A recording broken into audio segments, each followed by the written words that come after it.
প্রিয় বন্ধুরা, আজকের আমাদের এই র্যালি, এই প্রতিবাদ ইসরায়েলের বিরুদ্ধে, আমাদের সমাজে নির্যাতিত, নিপীড়িত, গণহত্যার শিকার এই ফিলিস্তিন জনগণের পক্ষে।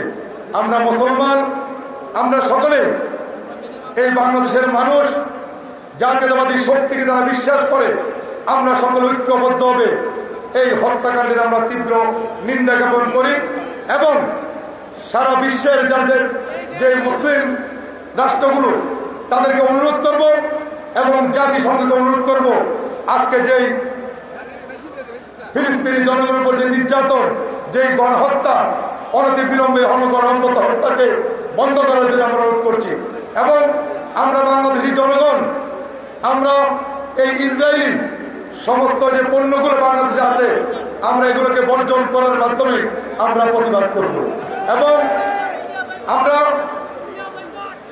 যে সমস্ত এই ফিলিস্তিন জনগণদেরকে হত্যা করা হচ্ছে, আমরা তাদের জন্য দোয়া করব যাতে আল্লাহ পাক তাদেরকে ব্যস্ত নসিব করুন, তাদেরকে যেন আল্লাহ পাক ক্ষমা করে দেন এবং তাদের এই হত্যার যে গণহত্যা চলছে, যাতে ফিলিস্তিন একটি স্বাধীন রাষ্ট্র হিসাবে বিশ্বে মাথা উঁচু করে দাঁড়াতে পারে, সেই জন্য আজকের এই র্যালি এবং এই প্রতিবাদ সমাবেশ থেকে আমরা জাতিসংঘের নিকট দাবি জানাচ্ছি।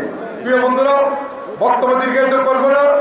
আজকের আমাদের র্যালি একটি দলের কর্মী হিসাবে আমাদের যে দায়িত্ব, পাশাপাশি মুসলমানদের উপর যে নির্যাতন চলছে, মুসলমান হিসাবেও আজকে আমাদের দায়িত্ব।